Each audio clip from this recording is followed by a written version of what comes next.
예, 최근에 그 스페인 바르셀로나 사그라다 파밀리아 성당이 완공식을 가져서 큰 화제가 되었습니다. 1882년에 공사를 처음 시작했으니까 144년 동안 지어온 건축물입니다. 설계자가 안토니 가우스, 그 유명한 가우스입니다. 그는 뭐 100년 전에 세상을 떠났습니다. 1926년에 떠났으니까 지금 그가 떠난 지 100년이 지난 올해 드디어 이 건축물이 완성된 모습을 드러냈습니다. 뉴스에 뭐 계속 방송이 됐었는데 그 모습이 얼마나 압도적입니까? 하늘을 찌를 듯한 청탑들, 그리고 그 스테인 글라스를 통해서 통과해서 쏟아지는 그 빛이 얼마나 압도적이고 장관입니까? 이런 성당을 저는 직접 가보지 못했지만 직접 가서 보면은 저절로 신앙심이 생긴다, 이렇게들 말을 합니다. 전에 우리 그 클레브랜드에 사시는 우리 고장로님, 그 로마 바티칸 그 베드로 대성당에 갔는데 너무 압도적이어서 저절로 경외심이 막 솟아오르더라, 뭐 이런 얘기를 하시더라고요. 왜 그럴까요, 여러분? 왜 그런 건축물을 보면 왜 그렇게 이렇게 경외감이 막 솟아오를까요? 인간은 원래 초월을 느끼도록 창조된 존재라서 그렇습니다. 개혁주의 신학에서는 인간 안에 신성의식이 있다고 말하죠. 인간은 본능적으로 자신보다 더 크고 위대한 존재를 찾도록 그렇게 창조되었습니다. 그래서 이런 것들을 보면 단순히 아름답다 이런 것을 넘어서 어떤 초월적인 세계를 경험하는 것처럼 느끼는 것입니다. 그러나 우리가 여기서 주의해야 할 것이 있습니다. 즉, 경외감과 믿음은 다르다는 것입니다.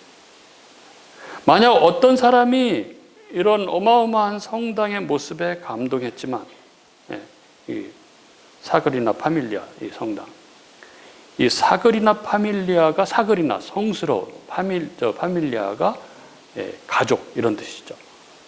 성가족, 성스러운 가족, 예수님 가족을 이야기하는 것이죠. 이 이름처럼 예수님께서 이 땅에 오셔서 가정을 이루셔서 우리 가운데 함께 하셨다 하는 이 예수님의 생애와 복음을 우리가 느끼지 못한다면, 그 건물에 압도되어서 경외심만 느끼지만 이런 것을 느끼지 못한다면 어떻습니까?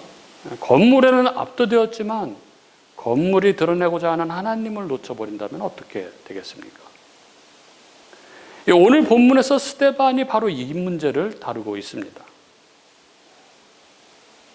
오늘 말씀 안에서 과연 성전은 무엇인지, 하나님의 처소는 과연 어디인지, 또 이를 통해서 하나님께서는 나에게 어떤 말씀을 하시는지 하는 주의 음성을 또렷이 들을 수 있는 그런 은혜가 있기를 바랍니다. 오늘 말씀의 주제는 44절 첫 부분에서 알 수 있듯이 성막, 즉 성전에 관한 것입니다. 44절 시작을 이렇게 하고 있죠. 광야에서 우리 조상들에게 증거의 장막이 있었으니. 왜 스데반이 지금 성전 이야기를 하고 있습니까? 스데반은 지금 재판을 받고 있는 중입니다. 사도행전 6장에서 우리가 보았듯이 어떤 사람들이 스데반을 고발했습니다. 이 사람이 이 거룩한 그 성전과 율법을 거슬러 말했다. 예수가 이 성전을 헐 것이라고 말했다라고 사내들인 공회에 고발했습니다. 당시 유대인들에게 있어서 성전은 그저 단순한 건물이 아니었죠. 성전은 그들의 민족의 자부심이었고 그들 신앙의 중심이었고 하나님의 임재를 상징하는 가장 거룩한 장소였습니다. 그래서 그들은 스데반을 고발한 것이죠. 성전 모독죄로 고발한 것입니다. 그리고 이에 대한 변론으로 시작된 것이 사도행전 7장이죠. 우리가 계속해서 나눠왔던. 그런 놀랍게도 스데반은 자신을 변호하지 않았습니다. 오히려 이스라엘의 역사를 처음부터 들려주죠. 아브라함의 이야기, 요셉의 이야기, 모세의 이야기, 우리가 쭉 함께 다룬 내용들입니다. 그리고 마침내 오늘 본문에 이르러서 성막, 성전 이야기를 꺼냅니다. 왜인가요? 스데반은 그들이 맹목적으로 신봉하고 있는 그 성전, 그 성전의 진정한 의미를 말하고자 하는 것입니다. 성전은 과연 무엇인지, 하나님은 과연 어디에 거하시는지, 하나님께서 그 성전을 주신 이유는 무엇인지, 그리고 성전을 왜곡되게 신봉함으로써 그들이 저지르게 된 죄악이 얼마나 참혹한 것인지를 말하고자 하는 것이죠.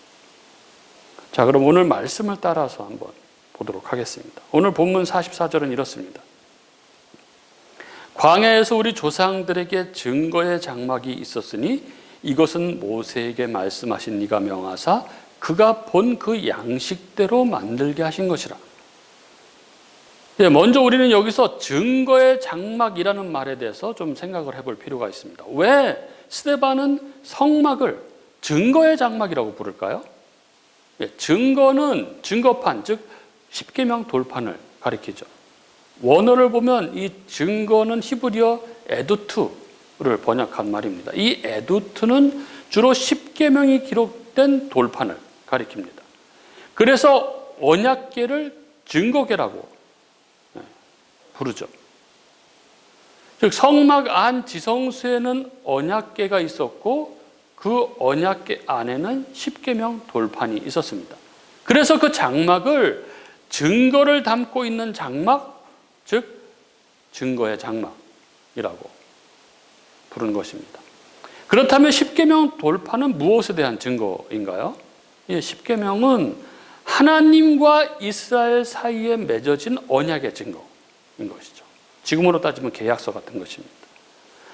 따라서 장막, 즉 이 증거의 장막은 하나님이 이 백성과 언약을 맺으셨다는 사실을 증언하는 장소였습니다. 성막은 단순한 예배당이 아니었습니다.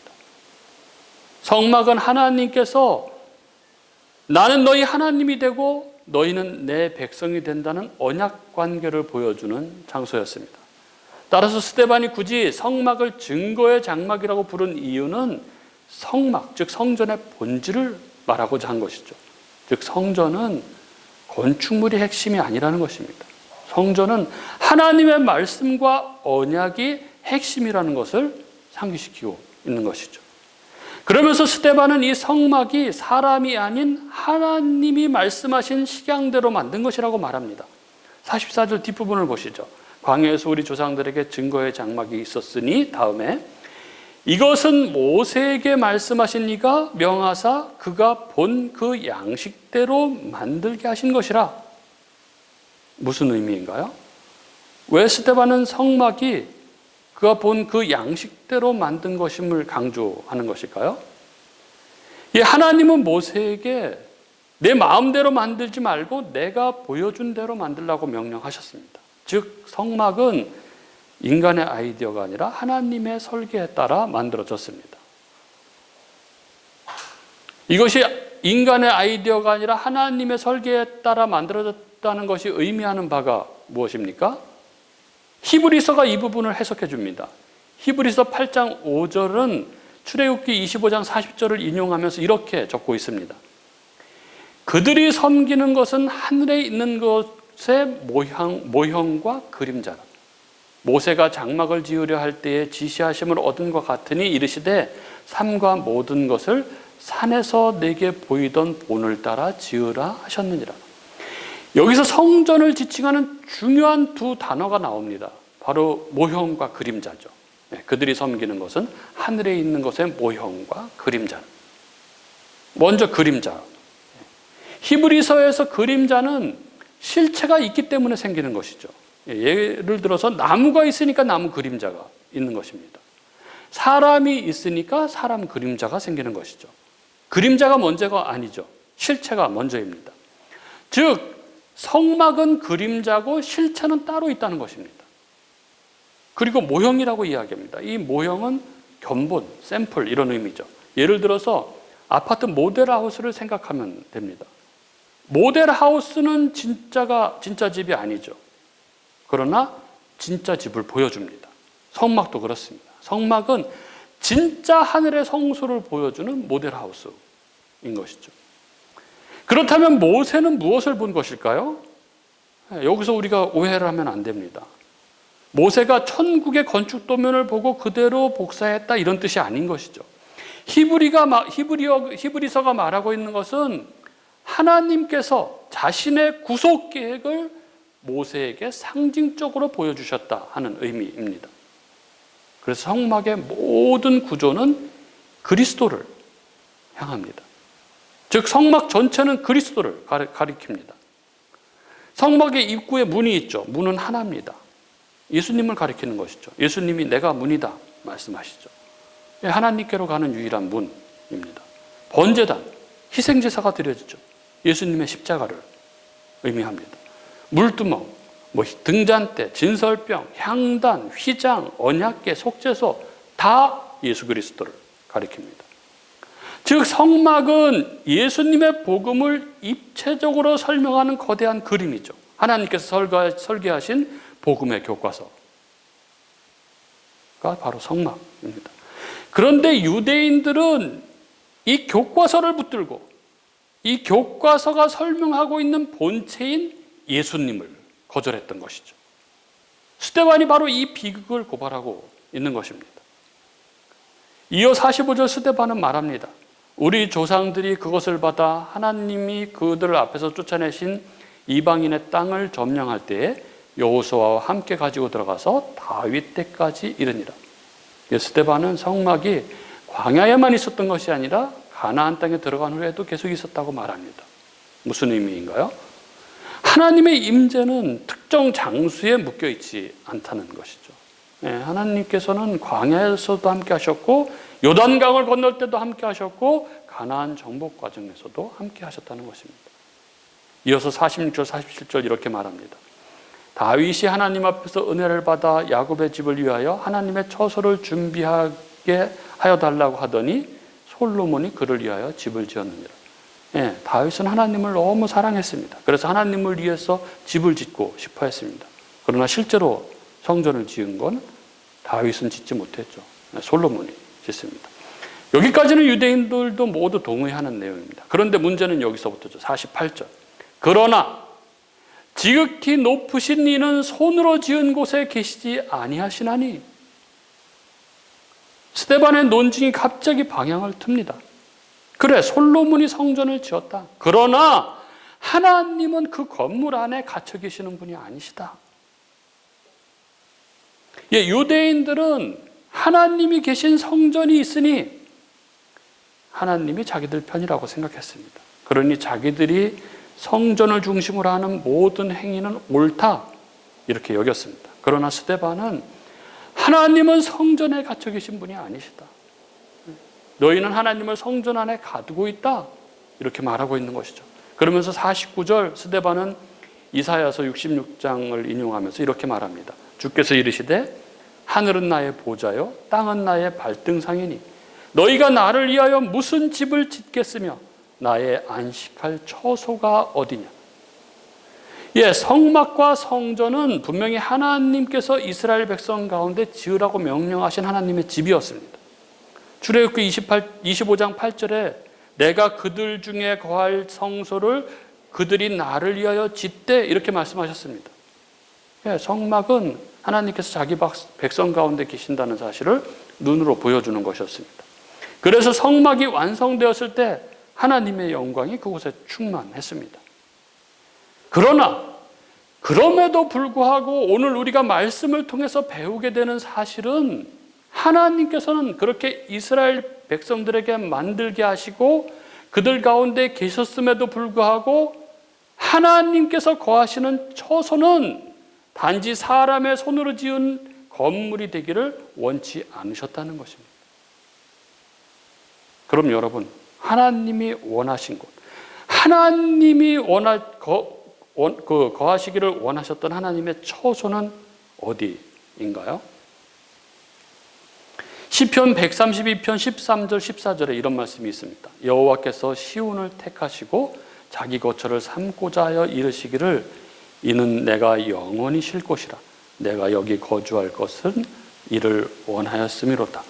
분명 하나님께서는 하늘이 나의 보좌요 나의 땅이 나의 발등상인데 내가 무슨 나를 위하여 집을 짓겠느냐 말씀하셨는데, 여기서는 놀랍게도 하나님께서 내가 시온을 택해서 내가 거기를 거처로 삼겠다 이렇게 하시면서 이곳 시온을 내가 영원히 쉴 곳 나의 안식처다 이렇게 말씀하십니다. 그렇다면 여기 시온이 어디인가요? 하나님의 처소, 하나님이 영원히 쉴 곳, 하나님의 안식처 시온은 어디입니까? 1차적으로 역사적으로 이것은 분명히 예루살렘입니다. 다윗성이 있었고 언약궤가 있었던 예루살렘이죠. 솔로몬 성전이 세워진 곳이었습니다. 그래서 하나님께서는 그곳을 언약의 중심으로 삼으시고 거기에 자기 이름을 두셨습니다. 그렇다면 여러분, 과연 하나님께서 여기 지금 돌로 지은 예루살렘 성전을 당신의 영원한 거처로 삼으셨을까요? 아닙니다. 구약의 성막도 예루살렘 성전도 다 하나님의 임재를 보여주는 표지였을 뿐이죠. 그 성전은 모형이고 그림자였습니다. 하나님이 진정 원하시는 처소는 거기가 아니었습니다. 그리고 그 하나님의 뜻, 하나님이 진정 원하셨던 그 처소가 놀랍게 신약의 그 모습을 드러냅니다. 요한복음 1장 14절이죠. 말씀이 육신이 되어 우리 가운데 거하심에, 이렇게 되어 있죠. 여기서 거하심에 라는 말을 직역하면 장막을 치셨다, 성막을 치셨다, 장막을 치셨다 이런 의미입니다. 즉 예수님 자신이 참 성막이 되셨습니다. 예수님 자신이 참 하나님의 임재가 되신 것이죠. 그래서 예수님은 성전된 당신의 몸을 가리켜 요한복음 2장에 이 성전을 헐라 내가 사흘 만에 일으키리라 이렇게 말씀하셨던 것입니다. 하나님의 참 거처는 예수 그리스도입니다. 그리고 이 성전을 머릿돌로 하는 하나님의 놀라운 구원 경륜이 신약의 그 모습을 드러내죠. 에베소서 2장입니다. 에베소서 2장 19절부터 22절. 그러므로 이제부터 너희는 외인도 아니요 나그네도 아니요 오직 성도들과 동일한 시민이요 하나님의 권속이라. 너희는 사도들과 선지자들의 터 위에 세우심을 입은 자라. 그리스도 예수께서 친히 모퉁이 돌이 되셨느니라. 그 안에서 건물마다 서로 연결하여 주 안에서 성전이 되어가고 너희도 성령 안에서 하나님이 거하실 처소가 되기 위하여 그리스도 예수 안에서 함께 지어져 가느니라. 바울은 그의 안에서 그리스도 예수 안에서 건물마다 서로 연결하여 성전이 되어 간다라고 말씀합니다. 즉 예수 그리스도를 머릿돌로 해서 너희 즉 성도, 교회가 성령 안에서 하나님이 거하시는 처소로 지어져 간다 이렇게 말합니다. 하나님의 영원한 안식처, 하나님의 처소는 건물이 아니라 돌로 만든 성전, 건축물이 아니라 그리스도 안에 있는 성도들, 그리스도 안에 있는 교회입니다. 그렇게 그리스도 안에서 그리스도를 머릿돌로 해서 성전으로 지어져 가는 것. 하나님이 택하신 백성들이 그리스도를 머릿돌로 해서 하나의 성전으로 지어져 가는 것, 이것이 하나님의 놀라운 구원 경륜인 것이죠. 사랑하는 우리 교우 여러분, 오늘 우리는 스데반을 통해서 매우 중요한 사실을 깨닫게 됩니다. 하나님은 건물을 찾으시는 분이 아니라 거하실 사람을 찾으시는 분이시라는 사실입니다. 구약에서는 그게 성막이었고 그 다음에는 성전이었습니다. 그러나 이제 하나님께서는 그리스도 안에서 성도들, 교회를 당신의 처소로 삼으셨습니다. 그렇다면 여러분, 하나님께서 거하시는 집, 하나님께서 거하시는 성전인 나는 과연 하나님께서 기뻐하시는 그런 처소가 되고 있습니까? 예배당은 얼마든지 아름다울 수 있습니다. 그러나 우리의 마음은 황폐할 수 있는 것이죠. 교회는 얼마든지 커질 수 있습니다. 그러나 우리의 믿음은 점점 더 작아질 수 있는 것입니다. 봉사는 열심히 하지만 하나님을 사랑하는 마음은 점점 식어져 갈 수도 있는 것이죠. 하나님은 예배당 건물을 보시는 분이 아니라 성도의 마음을 보시는 분이십니다. 하나님은 진정한 예배자를 찾으시고 진정 당신께 순종하는 백성을 찾으시는 분이신 것이죠. 사랑하는 우리 교우 여러분, 스데반의 설교는 오늘 본문 51절부터 놀라운 일가를 날리고 있죠. 목이 곧고 마음과 귀에 할례를 받지 못한 사람들아 하면서 예수 그리스도를 거절한 유대인들을 향해서 일갈합니다. 왜 이런 말을 할까요? 그들은 성전을 사랑했지만 성전의 주인이신 예수 그리스도를 거절했기 때문입니다.